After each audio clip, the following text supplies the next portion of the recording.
Hello and welcome to Big Weekend here on the Football365 show, brought to you by Paddy Power.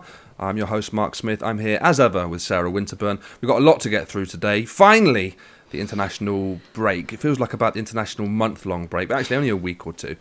Feels like a long time, but we're back with Premier League football. We're going to talk about the biggest game of the weekend, which is Spurs against Man City.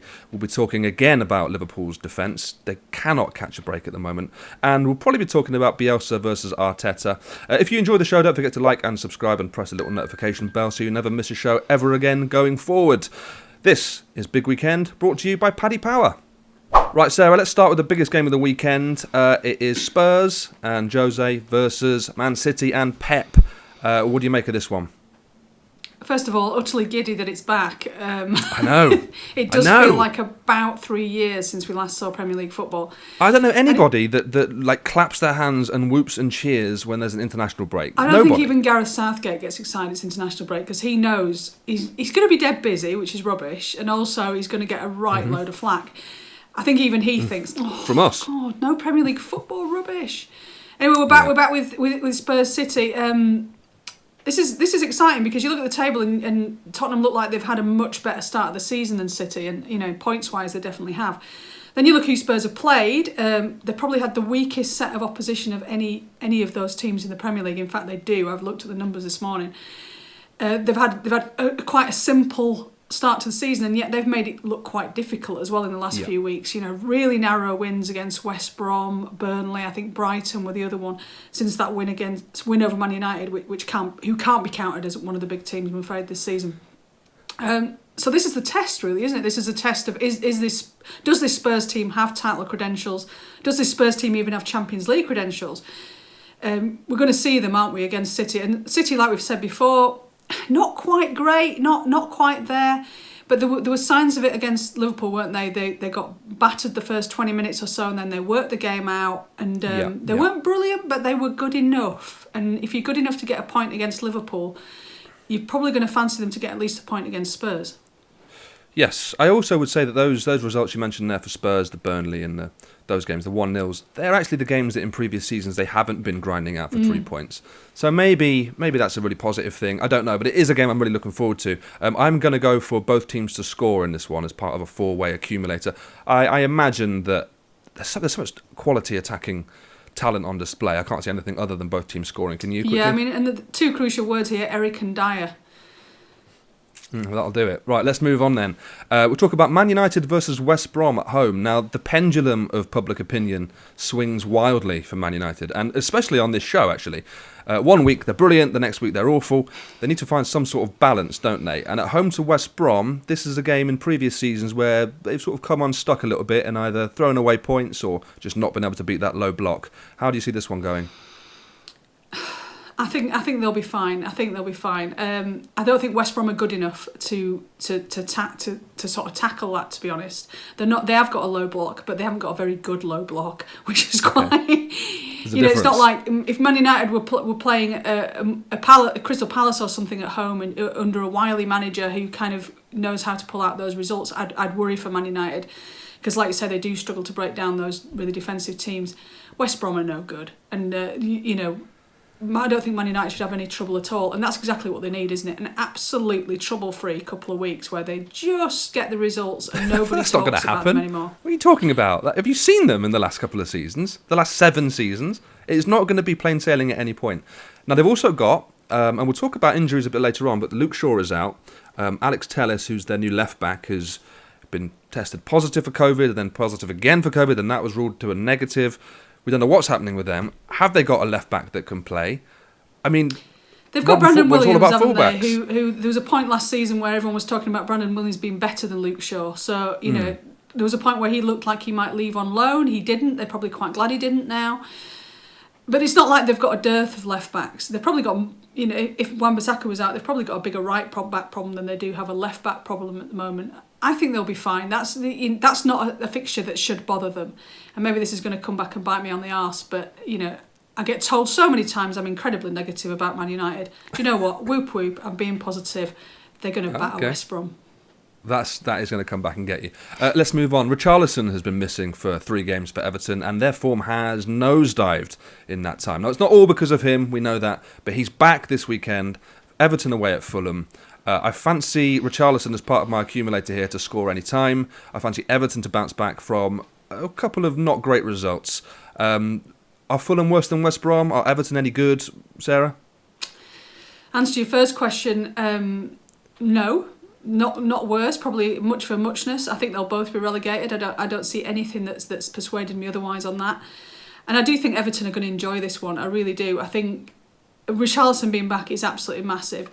He's gone away with Brazil. He's scored with Brazil. He's a great player. Like I said before, he hasn't quite got the goals that Dominic Calvert-Lewin's got this season, but he'll be fine with that. It's that combination of him, Calvert-Lewin and Rodriguez that looks so good at the start of the season. And I can see them slipping straight back into that. And, an Everton side that have got everyone on the pitch. Now, I don't think they've got a lot of strength in depth. I think they've only got 12, 13 players who are good enough for that team. But when they've got the right 11 out there, I think they can beat pretty much anybody. And Fulham, I think they'll blow them away. Yeah, I fancied Ademola Lookman Panenka penalty to win it last night. I don't really think that at all. But Richarlison, like you say, such a talented player, but also just such a hard worker. He's able to just run non-stop and trap back. And he's been away in Brazil. That'll jade him a little bit, but he's had 3 games of rest. I fancy him coming back and really doing the damage. Right, let's move on to a subject that we seem to touch on every other week at the moment. Joe Gomez went off on international duty and got himself injured in training quite early on. Looks like he's out for a little while. He's had surgery already, I believe. Liverpool's defence, I mean, who can step in? They seem to have trouble at centre-back, obviously. Full-backs, both, they seem tired. They've both had busy times of it. I keep asking this, who's gonna drop in? Is Fabinho still injured? Can Matip stay fit for longer than a week? What is it?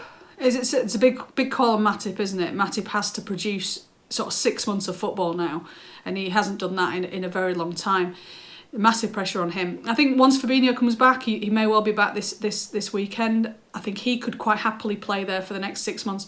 So this talk of a massive crisis may well just turn out that it's Fabinho and Matip with Williams and possibly Phillips coming in for the lower key games. Bigger problem is probably at right back with Alexander Arnold. They it's a massive drop to Nico Williams from Alexander Arnold. It's probably about as big a drop as you'll get in that team. Oh, of course, yeah. Alexander Arnold's out, isn't he? Not just tired. He's out for a while, isn't he? He's out, yeah. I completely forgot about that. I think Andy Robertson will be fine, and so we're nowhere near that kind of, oh God, they've got to change the whole defence thing. But without Alexander Arnold, that's a massive. He hasn't been at his best this season. It has to be said. His numbers are way down on where they were last season and the season before. But that teams have started playing very differently against Liverpool to try and stop those fullbacks coming forward, which is kind of about time really, because it's been pretty obvious for 2 or 3 years that's how they're playing. So the drop there is massive. Is that Liverpool defence good enough to play Leicester? That's the key here, because we see from Jamie Vardy, as astonishingly good as ever, particularly on the counter-attack. The Liverpool might not play into their hands quite as much as a few other teams have done, particularly Man City this season. Yeah, we mentioned a couple of weeks ago, Leicester City away from home might be the most dangerous proposition in the league. Normally, I would go with Liverpool all day long against most teams here. I think even with 5-6 players out, Klopp's Liverpool find their way to win. That's what happens. However, Leicester are very good away from home, so my bet here is a home draw with Leicester. Let's move on, and finally, this is one of the most intriguing matchups of the season so far. 2 teams that have struggled of late, but 2 managers that were really hyped at the start of the season. Are they getting unstuck? Who knows? It's Bielsa versus Arteta, Leeds against Arsenal. Intriguing, isn't it? It is. It's one of those. It's kind of tacked on the end of the weekend, isn't it? And you think it might. All the big games have come on Saturday, and actually, it turns out this is a great one. Leeds v Arsenal. Historical one as well. Yeah. Yeah, it feels proper, doesn't it? And like you said, Bielsa obviously started the season at a canter, and we say that, but he lost his opening game against Liverpool. It was almost like everybody ignored the fact that they'd let in the most glorious loss in history. Oh, it was astonishing. The reaction to that was utterly ridiculous. It's like, yes, they ran Liverpool close, but Liverpool had far greater chances than Leeds had, and Leeds still managed to let in a lot, and they have continued letting in a lot of goals since then. They obviously never really but you're allowed to celebrate. Sorry? You're allowed to celebrate a loss if you've got Jack Grealish on the pitch, as we learned in international break. That's fine, but Leeds don't have him. Yeah, Leeds don't have him, and it's not the same, is it? And Calvin Phillips doesn't count. But now, obviously, they don't have Phillips. Like I said, they haven't really replaced Ben White from last season. We said after the first weekend, you know what? This is not a Leeds side they're not going to do a Sheffield United, because it's really difficult to do a Sheffield United if you're not very tight at the back.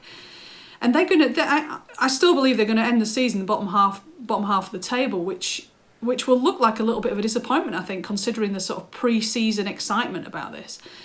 But anyway, back to the game against Arsenal. Again, I keep saying I'm waiting for Arsenal to sort of really kick on. They look so poor going forward, just stodgy, nothing in that central midfield. A little bit like England, actually, and in the way that they're playing.